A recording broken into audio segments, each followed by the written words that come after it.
ગીર સોમનાથ જિલ્લાના વેરાવળમાં ભૈરવનાથની હોળીનું વિશેષ મહત્વ છે। સમસ્ત ભોઈ સમાજ દ્વારા ભૈરવનાથની હોળી ઉજવવામાં આવે છે।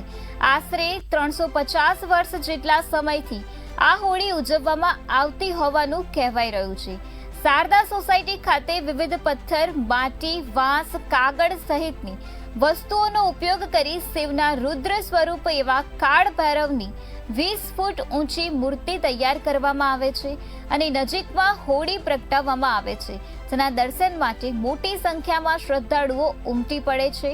તો અહીંના ભૈરવ દાદાની માનતા રાખવાથી નિસંતાન દંપતીના ઘરે સંતાન પ્રાપ્તિ થતી હોવાની માન્યતા છે, જે બાદ દંપતી તેમના બાળકને પગે લગાડવા આવે છે। દર વર્ષે હજારો લોકો અહીં તેમના બાળકોને લઈને ભૈરવ દાદાને પગે લગાડવા આવે છે।